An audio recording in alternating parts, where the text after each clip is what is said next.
There are different ways of changing gear in a manual car. I've made videos about them and I'll leave a link to one up there. But in this video, I'm going to show you how a beginner can change gear first time whilst being smooth and without damaging the clutch. In my experience, the reason why beginner drivers mess up gear changes isn't because they can't remember what to do. It's coordination and trying to do too many things at once that they get themselves in a muddle. So this is what I get them to do to solve that problem. We start this exercise being stopped at the side of the road. At the moment, I'm in a car park, but that's because the lighting here is better for the camera, but this will still work. And I get them to hold the gas on, cover the clutch, and then clutch down quick and off gas, and I get them to practice that.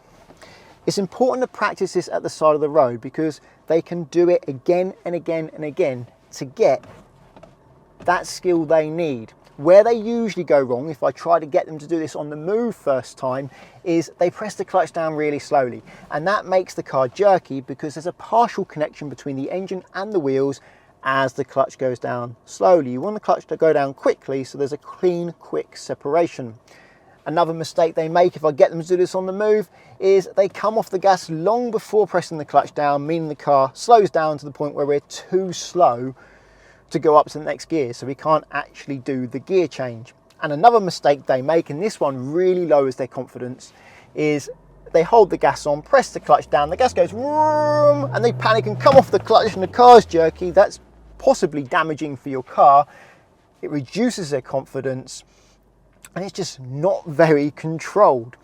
Getting them to practice this at the side of the road means they can do it again and again and again whilst only focusing on this, and it gives them a significant head start for when they go to change gear on the move, and I find it improves their confidence more quickly too. Once they can do this, then we move on to the next step, and that is to combine the use of the pedals with the gear stick. Now, before my pupils start this exercise, they would have already had practice using the gear stick whilst being stopped at the side of the road, so they would know how to select the gear that they want. I'm not going into detail on using the gear stick in this video because I already have a video about that. I'll leave a link to it up there. But what I will do is I'll show you the common mistakes they make. The first mistake is when going between gear 1 and 2. What they do is they obviously start in 1, and when they go to 2, they pull the gear stick back, it self-centers and they get 4.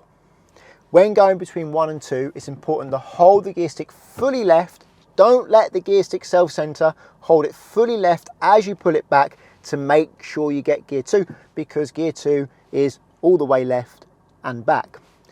The next mistake they make is when going between gear 2 and 3. This time, they don't let the gear stick self-center when it needs to. They grip the gear stick hard and push it forwards into gear 1. But when going to gear 3 from 2, what you need to do, and back in gear 2 now, is push it forwards until the gear stick pops to the middle, and the spring is there and designed to help you find the middle. So I'm in 2 again, it will find the middle itself if you push it forwards. Let go in the middle if you want to make sure it is the middle, and then forwards for 3. If you want 4, it's the middle, and backwards for 4. When they've figured this one out, what they do is they go, okay, well, I'm in gear 2, I want 3. I've got to go forwards to the middle and forwards. So they grip the gear stick hard, push it forwards, push it right to the middle and forwards again and get gear 5. Because they didn't push it to the middle, they pushed it too far, and as a consequence, they got 5. When going between gear 2, which I'm in now, to 3, let it show you the middle and then forwards for 3. Reverse varies from car to car, so make sure you know where reverse is in your car to make sure you don't accidentally select it. To combine the use of the pedals with the gear stick, I start with the engine turned off.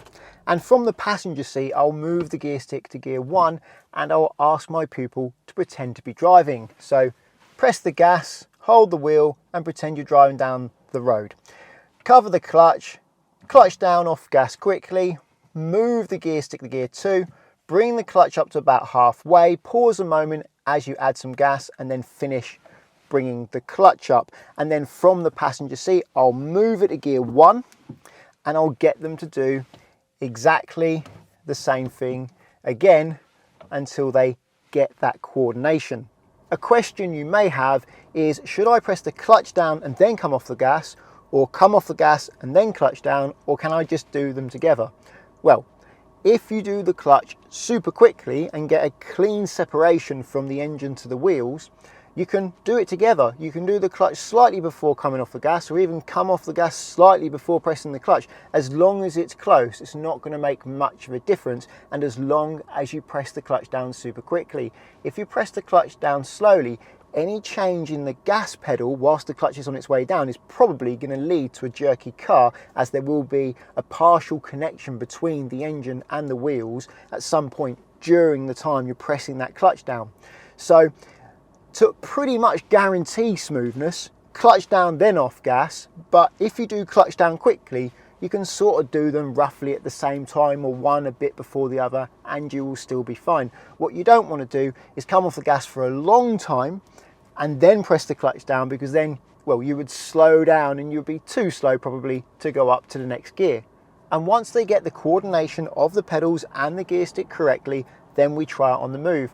And this is when they usually get it right first time. They're well prepared. They've been able to practice it without thinking about everything else on the road whilst driving. They've just been able to think about the pedals and the gears again and again and again in close succession, instead of driving along and having to wait for that opportunity to practice being able to change gear again. In my experience, it saves a significant amount of time in helping someone learn how to change gear successfully. So now it's time to move away and try it on the move.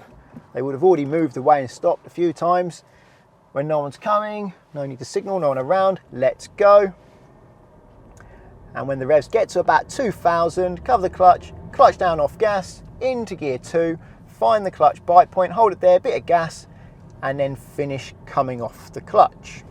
Something you can't practice when you're stopped at the side of the road is lifting the clutch up smoothly after you changed up a gear. You can only get better at this when you're on the move. You need to practice it when you're actually doing a real gear change with the car moving.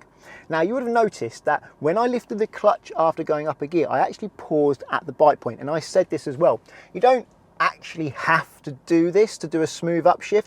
If you come off the clutch slowly, as the clutch actually has very little work to do after an upshift, it's probably going to be smooth, but not necessarily.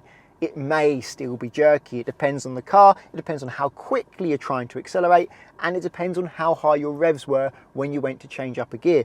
The only way to actually guarantee a smooth upshift is to have a slight pause at the clutch bite point every time you lift the clutch.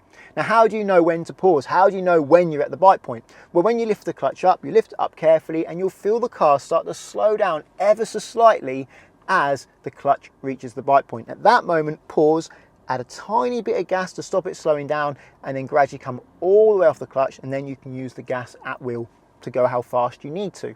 To give you a heads up though, the clutch bite point is usually around about halfway up the pedal travel. Yes, sometimes it's a bit low, sometimes it's a bit high, but usually around about halfway. But that's what you've got to learn. You've got to learn roughly where the clutch bite point is in your car, and actually the sensitivity of the other pedals and all the other controls. It does vary from car to car.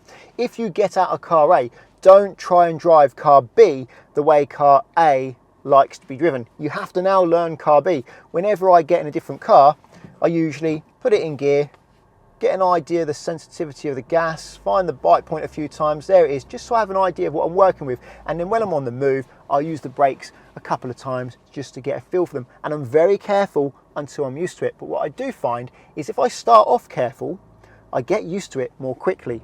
A very common mistake is losing the steer when changing gear.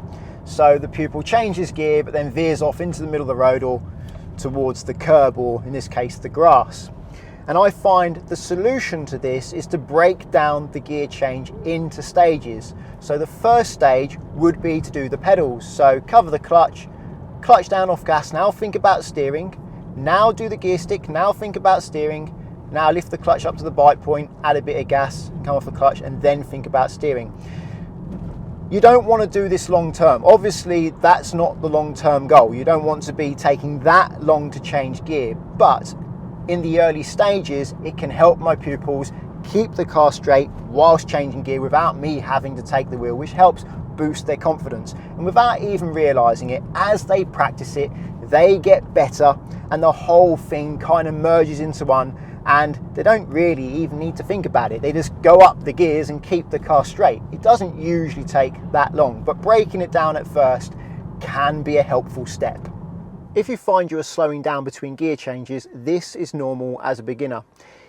If I allow my pupils to change up gears while slowing down a little bit, but they change gears successfully, and I leave them to it, usually they do it smoothly, and over time they get more quick and they start to not slow down as much. However, if I push them to try and do it quickly before they're ready, or they push themselves to try and do it quickly and they're concerned about how much they're slowing down, that's when things usually go pear-shaped and they keep messing up the gear changes because they're rushing.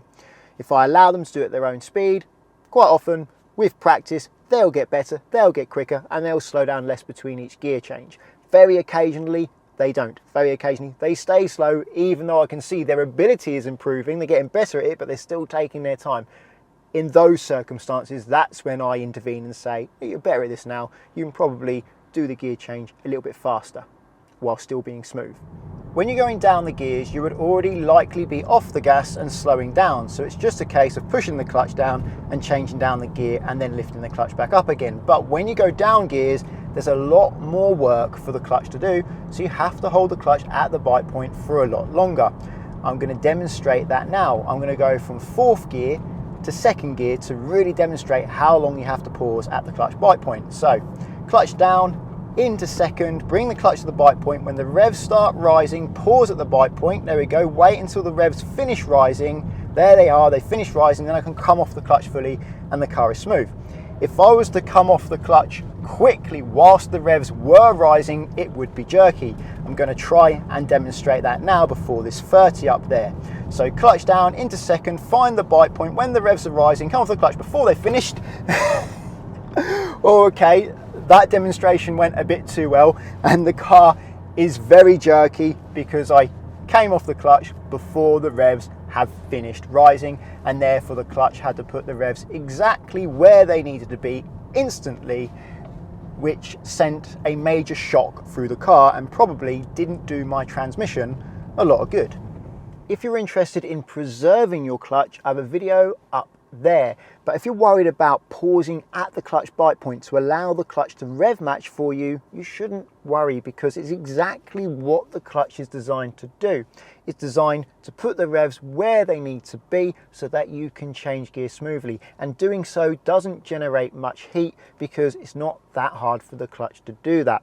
Excessive clutch wear is caused when you're not allowing the car to move whilst you're at the bite point. So you're at the bite point for a period of time, your clutch is working hard trying to move the car, but it can't, and it's getting hotter, and as it gets hotter it starts to wear more quickly. Clutches wear when they get hot, they don't wear much when they're cold. So for example, you've got the handbrake on, press the gas, lift the clutch to the bite point and you wait. Yeah, the clutch is going to get hotter and hotter and hotter, and it's going to start wearing very quickly. Or if you're on a hill and you don't want to roll back, and you lift the clutch to the bite point and hold the car on the hill using the clutch. Again, that's just going to make the clutch hotter and hotter and hotter because it's trying to move the car, it can't, and the heat rises and then the wear rises. Or even fast starts, they can wear the clutch quickly, where you give the gas like that, loads of gas, lift the clutch up hard to try and get a fast start. That's going to generate heat, that's going to wear the clutch quickly as well. So using the clutch to rev match is not a cause for concern, although you probably could save a little bit of clutch wear if you were to rev match manually yourself using the gas. This is actually what I prefer to do, but not many drivers do this because it takes a lot of practice to get right, and it's really for the driving enthusiast. If you want a detailed video on when to change up and down gears, I'll leave a link to one up there. If you found the video helpful or interesting, please give it a thumbs up. And if you're looking for car insurance, check out the links to Collingwood and Confused in the description. If you're learning to drive and want to insure yourself on somebody else's car, then Collingwood are there for you, because you can do so without affecting the owner's policy. And that takes away a big stress from the owner of that car that you're using to practice your driving in. Via the link at the moment, it's up to 35% off and a £20 Amazon gift card. If you want to insure your own car, I recommend checking out the link to confused.com, because you fill out one quote form and get loads of quotes back from many insurers to compare who's cheapest, and you can change your car on that quote as many times as you like without having to do the whole quote again. Just change the car and recalculate. So it's a very useful tool when it comes to shopping around for cars and trying to figure out how much it costs to insure them. Using the links doesn't cost you anything, but it does support the channel, so thank you very much. Subscribe to get my future videos, and until the next one, cheerio.